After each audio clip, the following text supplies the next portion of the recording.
Hello everyone. आज मैं मेरी प्रेगनेंसी स्टोरी की पार्ट भी शेयर करना चाहूँगी। मेरे पास में मेरी बेटी है, खेल रही है और अपनी एक फेयर टेल की जो बुक है उसे देख के म्याऊं म्याऊं कर रही है। उस पर बहुत सारी बिल्ली और उसकी फेवरेट डकीज है। आपने देखा होगा डकी कलेक्शन उसका, ये 2 डकी तो अभी की है ही और डक्स है उसके पास। कभी भी शॉपिंग करने जाती है, टॉयज लाने जाती है, पूरी शॉप में सिर्फ डक ढूंढती है वो। तो चलते स्टोरी पर। तो मैं बोल रही थी कि जब तक जो मेरी खुजली सही हो गई थी उसके बाद, यस डकी डकी डकी, हाँ। तो तो म्यू म्यू।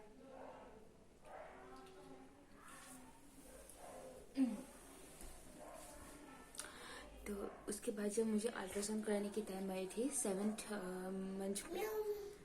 मंथ, हाँ सितंबर तक 7th मंथ होगा। सितंबर में मुझे अल्ट्रासाउंड की मतलब डेट आई थी मेरी। तो मैं अल्ट्रासाउंड कराने गई और हमें 2-3 दिन देर भी हुआ था क्योंकि जो मैंने कहा ना कि दवा चल रही थी खुजली और मतलब एलर्जी के कारण मैं जो दवा खा रही थी, तो उसके कारण मेरा थोड़ा देर हो गया। तो मैं जब गई अल्ट्रासाउंड करने, अल्ट्रासाउंड के सेंटर तक, तो मुझे मतलब जब तक उस दिन पता नहीं कि उस दिन मेरा डर कम लग रहा था कि हाँ सही होगा, कॉन्फिडेंस सा भी मतलब मन पे धीरे धीरे आने लगा था। तो तब थोड़ी देर बाद जब रिपोर्ट आया, तब रिपोर्ट में आया कि मेरी एमनाइटिक जो फ्लूइड है वो बहुत ज़्यादा बढ़ चुकी है और बेबी की डेवलपमेंट पे असर है। तो हम वही के वही से जब डायग्नोस्टिक सेंटर से रिपोर्ट लेके हम लोग मतलब तुरंत हमारे गायनोकोलॉजिस्ट के पास गए। तो वहाँ पर डॉक्टर तो मतलब जब जाके पता चला, हम लोग उस वक्त इतने स्ट्रेस में आ चुके थे कि पहले भी पूछना चाहिए, ये भी हमारा ध्यान नहीं रहा मेरे और मेरे हस्बैंड की। हम दोनों गए, उसके बाद पता चला कि हाँ डॉक्टर नहीं बैठेंगे। तो हम लोग 2 दिन रुके क्योंकि डॉक्टर गए आउट ऑफ स्टेशन, तो इन कॉन्ट्रैक्ट में हम नहीं कर पाए। तो 2 दिन कितनी स्ट्रेस में बीती घर पे, मैं क्या बताऊँ।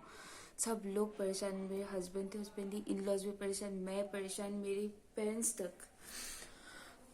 तो 2 दिन बस किसी तरह से काटा। अब हो क्या रहा है असल पे, ये 7th मंथ में हमने पहले कभी भी मतलब मेरे केस पे कभी भी कोई भी दिक्कत मैंने सुनी नहीं थी।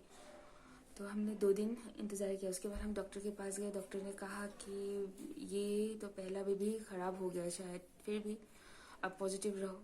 अब ये सेंटेंस सुनने के बाद कोई कैसे पॉजिटिव रह सकता है दुनिया पर।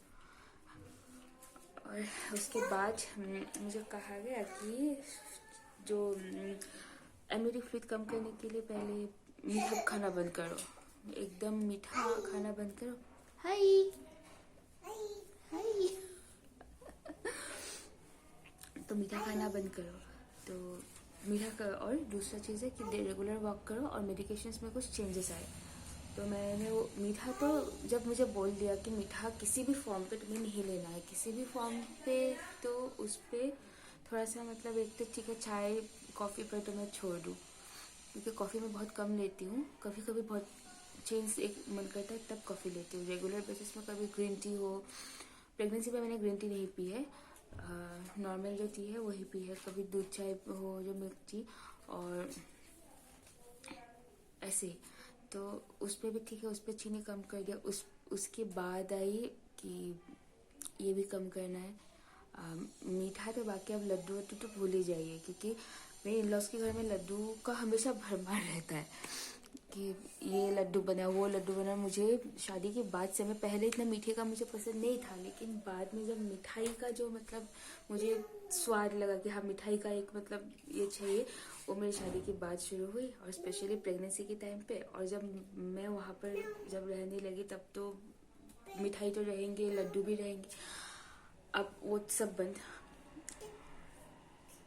वो भी बहुत बड़ी स्ट्रगल थी मेरे लिए। चलो वो भी कोई बात नहीं, लेकिन मन पे जो स्ट्रेस जो घूमता रहता था कि यार ये सब तो कर रही हो, कुछ होगा कि नहीं। तो उसके बाद वॉक करने के लिए मैं एक चीज़ सजेस्ट करूँगी कि अगर आप वॉक, अब से प्रेग्नेंट हो गए तब आप वॉक नहीं कर सकते। हाँ अब मुझे वर्क करना है। कोई जितना भी मोटिवेट करे, मेरी माँ, मेरे मदर इन लॉ, मेरे हस्बैंड सब कहते रह गए, लेकिन मुझसे नहीं हुआ। मैं फिजिकली नहीं कर पाई क्योंकि मुझे बचपन से भी कभी सुबह उठ के वॉक करने की आदत है ही नहीं। अगर आप प्रेगनेंसी के लिए ट्राई भी कर रहे हैं ना, पहले आप वॉक करना, थोड़ा सा योगा करना, एक्सरसाइज करना, वो आपका आदत बनाइए। आपको किड देखने के बाद आप दुनिया के सारे काम नहीं कर सकते, इम्पॉसिबल है। तो खाने पीने तो ठीक, खाना पीना ऐसे भी मेरा हैबिट्स थोड़ा बहुत सही ही मानती हूँ मैं, लेकिन आप जो चीज़ आप कभी करते ही नहीं है वो आप सिर्फ मतलब बॉडी आपकी सपोर्ट ही नहीं करेगी। मैं उठा, सुबह में जल्दी उठ नहीं पाती थी, उस वक्त तो और भी हालत ख़राब, उठा भी नहीं जाता था। और वक्त तो मतलब ऐसा लगता था कभी कभी बहुत मोटिवेशन से कर लेती थी और दूसरे दिन फिर से ऑफ। तो अगर जो वर्क करना है, मतलब सॉरी, जो आपको अगर प्रेगनेंसी के लिए आप ट्राई भी कर रहे हो, आपको नॉर्मल चाहिए, डिलीवरी चाहिए, बहुत मैं भी चाहती थी। खैर जब तक मेरी रिपोर्ट सही था तब तक मुझे लगा था कि हाँ मैं कर पाऊंगी, हो जाएगा ऐसे ही। लेकिन जब से रिपोर्ट ख़राब आने लगा, नॉर्मल तो बात की बात है, बच्चे स्वस्थ हो जाए, सही हो जाए, वो भी मेरे लिए बहुत बड़ी बात थी। तो मैं यही कहूँगी कि अगर आप चाहते हैं कि नॉर्मल हो, सब कुछ सही रहे, आप प्रेगा न्यूज़ की वो किट देखने के बाद या ये पता चले कि मैं प्रेग्नेंट हूँ, मैं तब वर्क करूँगी, कभी नहीं कर सकती। मेरे पर्सनल एक्सपीरियंस है। अगर आप करना चाहते हैं तो पहले से कीजिए, एक हैबिट बनाइए। अच्छी हैबिट बनाने के बारे में मैं कह रही हूँ, आप अच्छी हैबिट्स बनाइए कि हमें सुबह उठ के हमेशा वर्क कर है, वेदर आई एम प्रेग्नेंट और नॉट, तभी आप कर सकते हैं। मेरे पर्सनल एक्सपीरियंस बोलते हैं आप सिर्फ और सिर्फ देख के हाँ अब मुझे वर्क करनी चाहिए, नहीं कर सकते, बॉडी सपोर्ट नहीं करती है। ऐसे ही इतनी स्ट्रगल होती है उस वक्त, कुछ भी चीज़ आपको आराम नहीं दे सकती, कंफर्ट नहीं दे सकती। उस वक्त आप सुबह भी उठ के शाम के टाइम पे भी आप वॉक में जा नहीं कर सकते अगर आपकी आदत नहीं है तो। मैंने तो पर्सनली मैं नहीं कर पाई क्योंकि मेरी आदत था नहीं, और हाँ ये मैं मानती हूँ मेरी गलती है, लेकिन क्या करें। तो इसके बाद मैंने वो सब कुछ किया, थोड़ा बहुत वर्क करने की कोशिश की, बहुत मुश्किल हुई, बहुत ही मुश्किल हुई। क्योंकि ऊपर से मीठा इन एनी फॉर्म जब बंद हो जाता है तब आपके एनर्जी सोर्स भी से तुरंत चेंज। जैसे पहले के भी किसी लोगों ने से मीठा छोड़ दिया तो वो लोग आराम से छोड़ सकते हैं, लेकिन जब मैं मीठा पे डिपेंडेंट हो गई तब बहुत डिफिकल्ट होता है। अभी भी मैं कभी मीठा छोड़ के देखती है, मीठा अगर मैं थोड़ा बहुत ना भी लूँ तो एक तो क्रेविंग तो होती है और पता नहीं थोड़ा बहुत वीकनेस आने लगती है। और उस वक्त तो कुछ भी माइनर चेंज भी बहुत असर करता है, मुझ पर तो बहुत असर कर गया है। तो वो सब मैंने किया, वर्क भी किया और ये मीठा भी बंद किया, स्ट्रेस कम करने की कोशिश, लेकिन वो कोशिश ही बन के रह गई, वो कभी हो नहीं पाया। क्योंकि जब आप जानते हैं कि आप क्या परेशानियाँ में मतलब गुजर रहे, क्या क्या परेशानी आप झेल रहे, उस वक्त आप कोई बोले कि बेटा स्ट्रेस फ्री होके रहो, कोई कैसे हो लेगा। और दूसरी बात, बहुत चीज़ों को लेकर गूगलिंग नहीं करना चाहिए। गूगल ने मेरा टेंशन बहुत हद तक बहुत सी इश्यूज में बहुत बढ़ा दिया, क्योंकि सीधी बात है, मैं डॉक्टर नहीं हूँ, मैं बहुत कुछ चीज़ें जानूंगी नहीं, या गूगल में जो जो चीज़ें बोलेंगे कभी कभी सोल्यूशन मिल जाता है। मैंने भी बहुत कुछ इश्यूज में मैं बोलती हूँ कि बहुत सारे सोल्यूशंस मिल जाते हैं, but that does not mean कि आप कभी अपनी हेल्थ रिपोर्ट को लेकर सिर्फ और सिर्फ ओनली डॉक्टर जो बोलते हैं उसके बाद बाकी कुछ चीज़ें छोड़ देना पड़ता है। जैसे आप ऑपरेशन हो, ऐसी चीज़ों पर जैसे आप गूगल थोड़ी नहीं करेंगे कि कैसे ये ऑपरेशन होगा, एक्सपर्ट्स ही होते हैं, तो उन लोगों के हाथ में कुछ चीज़ें जब छोड़ देंगे तब टेंशन कम होने का बहुत चांस रहता है। तो मैं यही सजेस्ट करूँगी कि बात बात पर गूगल ना करें। मन तो बहुत करता है कि ये क्यों हो रहा है, वो क्यों हो रहा है, सब कुछ गूगल करें, लेकिन गूगल करके ऐसा स्ट्रेस मिलेगा ना, क्योंकि सब कुछ हमें समझ में आता नहीं है, सब कुछ चीज़ें समझ में आता नहीं है। हर चीज़ हमें थोड़ी थोड़ी चीज़ें भी हमारे लिए स्ट्रेस बढ़ाने के लिए काफ़ी होता है। जो डॉक्टर जो बोलते हैं उसके बाद थोड़ा चीज़ें छोड़ देनी चाहिए, खुद की भलाई के लिए, अपने बच्चे की भलाई के लिए भी बहुत ज़रूरी है। तो आती है उसके बाद फिर से अल्ट्रासाउंड की टाइम आया, 1 महीना इसके बाद बच्चे की ग्रोथ तो सही हो गई, क्योंकि डॉक्टर की कंट्रीब्यूशन है, मेरी गायनेकोलॉजिस्ट बहुत ही मतलब अच्छी थी। तो दवा भी थी, मैं डाइट के ऊपर वीडियो बनाऊंगी कि कैसे कैसे मैंने डाइट मैंने कैसे लिया। उस वक्त भी जब ग्रोथ पे असर पड़ने के बाद भी रिकवर कर गए, ग्रोथ तो सही हो गया, लेकिन पानी पे कोई चेंज नहीं आया, जबकि पानी थोड़ा और बढ़ गया उल्टा। तो उसके जब पानी बढ़ गया, डेफिनेटली जब उस वेट और मेरी जो मतलब स्पाइन पे बहुत दर्द होना शुरू हो गया, डेफिनेटली वेट बहुत ज़्यादा हो जाएगा जितना मतलब बेबी का वेट तो होगा ही, इतना भी ज़्यादा नहीं, लेकिन पानी बहुत ज़्यादा। तो मैं उस पर ग्रोथ तो सही हो गया, पानी पे कोई चेंजेस नहीं है, तो मेरा वही सब चीज़ें चालू रहा कि मीठा मत खाओ और ये स्ट्रेस कम करने की कोशिश। पता नहीं ये वो कैसे होता है ऐसी हालत पे, और मुझे फर्स्ट प्रेगनेंसी में जिस पे आपका कोई एक्सपीरियंस नहीं होता है, हर चीज़ पे ही मतलब हर चीज़ एक स्ट्रगल सा होता है। जैसे एक चीज़ बताऊँ, मुझे हमेशा मतलब तकिए को लेके पेट के बल सोना मुझे बहुत अच्छा लगता है। ये भी जानती है। तो मैं कभी इमेजिन भी नहीं कर पाती थी कि बिना उस पोजीशन पे मैं आए मैं सोऊंगी कैसे। लेकिन जब प्रेगनेंसी के टाइम पे सिर्फ एक ही करवट पे मुझे लेफ्ट साइड में आराम मिलता था सोकर, पता नहीं राइट साइड में मैं कभी भी कंफर्टेबली सो ही नहीं पाई, तो लेफ्ट साइड करके मैं सोती रही। तो स्टार्टिंग के टाइम पे मुझे नींद नहीं आती थी, मैं पेट के बल सोना है, पेट के बल सोना है, और मुझे लगा था एक बार बेबी हो जाए उसके बाद मैं दोबारा पेट के बल में सोऊंगी। अब मुझे पेट के बल नींद नहीं आती है, बस जो बैक के साइड में, और अभी भी मुझे मैक्सिमम लेफ्ट साइड में अभी भी कंफर्टेबल लगता है। वो भी एक बहुत मतलब ऐसे चेंज भी होगा, मैंने सोचा नहीं था कि मेरी जो वो पोजीशन भी मुझे वापस मेरी नहीं आएगी, कंफर्टेबल पोजीशन, मेरा मोस्ट कंफर्टेबल स्लीपिंग पोजीशन। और वो मेनली मेरे थर्ड टाइमस्टर में वो सब ये सब चेंजेस आ रहे थे। मैं फर्स्ट एंड सेकंड पे मैं राइट पे सो जाऊँ, थर्ड ट्रिमस्टर पे मैं सिर्फ लेफ्ट पोजीशन कर करके सो, तो मेरे कंधे और जो मतलब ये वाली जो साइड है कान और कंधा हमेशा ऐसा दर्द करने लगा कि हमेशा यही पिचकते रहेंगे। कंधे की साइड में हमेशा तकिए के नीचे ऐसे हाथ में डालूं, तो वो चीज़ भी कर ली। लेकिन मेरा सबसे बड़ी टेंशन तब भी रही कि पानी कम नहीं हुआ। तो डॉक्टर ने मुझे एक टेस्ट करने के लिए दिया, और 75 ग्राम जो ग्लूकोज लेके जो टेस्ट करना पड़ता है, वो टेस्ट मुझे डॉक्टर ने दिया। तो वो शायद हाँ 1 मंथ की बात है, 1 मंथ की बात है। तो वो टेस्ट मुझे डॉक्टर ने दिया, तो उसके बाद और एक ब्लड टेस्ट हुआ मेरा। तो मैं फिर से बोल रही हूँ कि 75 ग्राम शुगर की जो एक्सपीरियंस, 75 ग्राम ग्लूकोज लेके जो टेस्ट करने का जो एक्सपीरियंस रहा है ना, मैं समझा नहीं सकती। खैर मीठा है, अच्छा है, वाली फीलिंग वो चीज़ नहीं है बिल्कुल, लेकिन 75 ग्राम शुगर आधे गिलास पानी में मिक्स करके लेने के बाद आपकी मेंटल कंडीशन पे जो असर पड़ता है ना, मैं एक तो मुझे रोना तुरंत, और एक हाफ एन आवर के अंदर मुझे रोना आया, गुस्सा आया, झगड़ा करने को किस लिए, मतलब वाई ये सब क्यों हो रहा है आधे घंटे के अंदर। लेकिन सारी प्रॉब्लम्स और सब कुछ मेरा आधे घंटे के अंदर, शायद ये शुगर क्रश ही होता है। तो उस वक्त मैं मतलब हेल्पलेसली मैंने रोना शुरू कर दिया कि मैं with in half an hour वो मतलब जो ग्लूकोज लेकर 75 ग्राम ग्लूकोज वाली टेस्ट में वो लेके ही मतलब ग्लूकोज की जो पानी पीने के बाद ही आधे घंटे के अंदर मेरा रोना शुरू हो गया। उसके बाद किसी तरह से हस्बैंड ने भी मुझे शांत किया। तो 2 घंटे बाद मैंने टेस्ट किया, तो मेरी शुगर नॉर्मल रही। शुगर हमेशा ही नॉर्मल, वो मतलब मैं हमेशा खुद ही डर जाती हूँ कि शायद ये होगा, क्योंकि मैं फैमिली के आसपास मुझे सुनने को मतलब एक डर सा रहता है हमारा कि इतना मीठा खाते हैं शुगर हो जाएंगे, इस टाइप की चीज़ें। तो फिर भी मेरा भगवान की दुआ से उस वक्त भी नॉर्मल ही रहा, कोई ज़्यादा चेंजेस ज़्यादा मतलब नहीं आया, जितना होना चाहिए उतना ही रहा। लेकिन मेरी दिक्कत रहा इस पर ब्लड टेस्ट में एक मुझे वायरस ये मिला, रूबेला। उस वक्त तो रूबेला की टाइम पे भी हुई फिर से सेम, मतलब दिवाली की टाइम आ चुकी थी, तक दिवाली की ये चल रहा था, तब भी मतलब डॉक्टर्स को मिलना या करना तब भी डिफिकल्ट था। और वो भी पता चलने के बाद हम लोग और डर गए, ये एक के बाद एक चीज़ हमें पता चलते जा रहा है।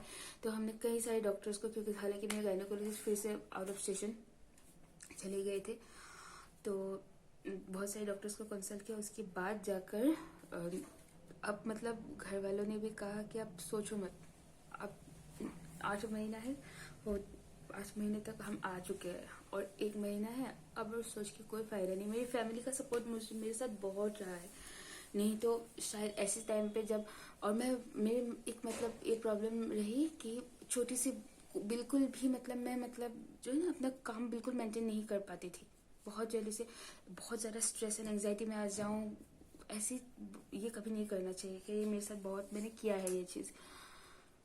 तो उस प्रॉब्लम के साथ ही मतलब मैंने दिन ये करने लगी कि हाँ, जब फाइनली डॉक्टर ने जब कहा कि हाँ इस पे अभी कोई दिक्कत नहीं है, तो वो दिन लास्ट के, जब प्रेगनेंसी के लास्ट दिन, उस दिन तक मेरी एक कोशिश है, मेरी इन लॉज की कोशिश है कि किसी तरह से नॉर्मल हो जाए। तो डॉक्टर ने जब लास्ट जब चेकअप एक होता है ना, उस पर कहा कि नहीं, तुम्हारा नहीं होगा, क्योंकि बेबी जो है वो नॉर्मल पोजीशन पे आए ही नहीं। जो शायद पानी बहुत ज़्यादा बढ़ा रहा, इसीलिए जो एक पोजीशन पे फिट हो जाता है आकर, उस पर बिल्कुल नहीं आया, और ऊपर से गले में 2 लूप भी पड़ गए। तो अब तो ये हाँ, इतनी शैतानी क्यों थी अंदर? हाँ, आराम से नहीं रह सकती थी। चलो ओके। तो डॉक्टर ने मुझे कह दिया कि अब अगर कोई मतलब चमत्कार ही होना चाहिए, मिरेकल ही होगा, अदरवाइज नॉर्मल पॉसिबल नहीं है। तो ये तो अब सोच के ये बोलने के बाद अब क्या कर सकते हैं? ये तो है सच्चाई, ये तो है। पानी हो या इम्यूनिटी फ्लूइड जो इतना ज़रा बढ़ चुका था, उसके बाद मेरे पास मैंने दिन जो मेरी लास्ट की डिलीवरी की जो डेट थी, उस तक मैंने वेट किया। मेरी डिलीवरी की डेट 3 तारीख से शायद 1 दिसंबर से 7 दिसंबर के बीच कभी भी मतलब होने की मुझे डेट आई थी। तो मुझे लगा था कि शायद 7 तक मैं वेट करने की सोच रही थी, लेकिन 3 दिसंबर नहीं, 2 दिसंबर की नाइट से मेरा जो पेन, लेबर पेन बोले या कंट्रैक्शंस जो बोले, वो शुरू हो चुका था। तो उस वक्त वो रात की 2:30 बज रहे थे, और उस वक्त मुझे नींद आने पे थोड़ा प्रॉब्लम हो रही थी। तो मैं और हस्बैंड बैठ के मूवी देख रहे थे। तो मूवी की टाइम से मुझे थोड़ा सा आने से, मूवी हमने कितना 12:30 बजे तक हम मूवी देख रहे, 12:30 1 बजे तक हम मूवी देख रहे थे, क्योंकि नींद आना भी मतलब इम्पॉसिबल था। और हाँ, मैं बोलना भूल गई थी, जो फ्रिज ज़्यादा भर गया था, इसके कारण शायद मैं जो पानी की लेवल हो, जो भी चीज़ें, एक मेरी बॉडी पर ऐसी इम्बैलेंस है, मेरे स्पाइन और मेरे पैरों पर भयंकर पेन होने लगा। मुझे चलते हुए भी मतलब मैं चलना एक सज़ा बन चुका था, और मुझे उसके लिए भी मेडिसिन लेने पड़ा। हालांकि विटामिन सी थी, थोड़ा बहुत आराम मिला, लेकिन इतना आराम नहीं मिला। बहुत ज़्यादा दर्द, जो कमर से लेकर हिप्स से लेकर जो घुटने तक। पहले मैं घुटने के दर्द के बारे में कोई कहे तो मैं मानती, घुटने की भी कोई दर्द होता है क्या, वो वाली फीलिंग थी। लेकिन जब मैंने खुद से महसूस किया बहुत दर्द होता है, और मैंने जिन लोगों को भी कभी भी हंसा है, दिल से सॉरी उन लोगों को। तो उस वक्त वो दर्द भी, मैंने योगा वगैरह भी ट्राई किया, लेकिन उस वक्त कुछ काम नहीं करता। उस वक्त नया चीज़ ऐड करके भी कोई फ़ायदा नहीं उस वक्त। और कुछ ये भी एक्सपेक्ट करना गलत है कि मैं नया कुछ बहुत एक्सेप्शन कुछ कर लूँगी। जो नॉर्मल टाइम पे काम करेगा उस वक्त जनरली नहीं करता है, उस वक्त कोई भी नई चीज़ काम नहीं करती है। तो what happened? what happened? wait. तो वो भी एक मतलब, और मुझे खांसी भी बहुत ज़्यादा होने लगी थी। खांसी लास्ट ट्राइमेस्टर की मतलब प्रेग्नेंट डिलीवरी के कुछ दिनों पहले बहुत ज़्यादा खांसी थी, जो मुझे मधुबानी से ही मुझे आराम मिल गया था। मधुबानी थी, और जो होम रेमेडीज अदरक हो या दालचीनी वगैरह से भी मुझे बहुत, उसकी जो पानी उबाल के पीने से मुझे बहुत आराम मिल चुकी थी। तो ये थी मेरी डिलीवरी के पहले की स्टोरी। डिलीवरी से लेकर अभी तक मेरे बेबी की ग्रोथ मैं एक बार शेयर करूँगी। यार बहुत शैतानी कर रही हूँ, रुको। तो अभी के लिए मैं यहीं पे, रुको जान, फ़ोन को नहीं खींचते। तो अभी मैं ये वीडियो यहीं पे कंक्लूड करती हूँ। मैं नेक्स्ट वीडियो पे डिलीवरी के बाद की जो मेरी डेवलपमेंट्स हो, या जो मेरी रिकवरी की जो प्रोसेस है, वो मेरी बेबी की ग्रोथ और अभी तक किस तरह से हमारा ये चल रहा है, वो मैं शेयर करूँगी। अगर मेरी वीडियो आपको अच्छी लगी तो एक लाइक ज़रूर कीजिएगा, और चैनल को सब्सक्राइब कीजिएगा, और कमेंट करके बोलिएगा कि आपकी एक्सपीरियंसेस कैसी रही है। आपकी अगर प्रेगनेंसी में कभी कोई टेंशन या स्ट्रेसफुल कोई भी इशू आया, तो आपने कैसे रिएक्ट किया? क्या आप काम रह पाए, अपने आप को संभाल पाए, या कभी भी मतलब बेचैन होना बहुत आराम से, मतलब ये हो बहुत जल्दी से बेचैनी आ जाती थी? ये सब कुछ मुझे शेयर कीजिएगा, मुझे जान के बहुत अच्छा लगेगा। और मुझे आप लोगों के साथ मेरी एक्सपीरियंसेस शेयर करना मुझे बहुत अच्छा लगता है। तो अगर आप लोग भी मेरे साथ शेयर करें, मैं इंस्टाग्राम अकाउंट और फेसबुक भी मैं कनेक्ट करूँगी। तो आप लोग मुझे प्लीज़ प्लीज़ प्लीज़ वहाँ पर भी अपने एक्सपीरियंसेस शेयर कीजिएगा। बातें करके बहुत अच्छे लगेंगे। हम अपने एक्सपीरियंसेस अगर आपस में शेयर करें तो हमारे लिए ही बहुत बहुत चीज़ उसमें बहुत मोटिवेटिंग भी होते हैं और बहुत हमें सपोर्ट मिलता है। तो आज के वीडियो के लिए इतना ही। Thank you. Take care.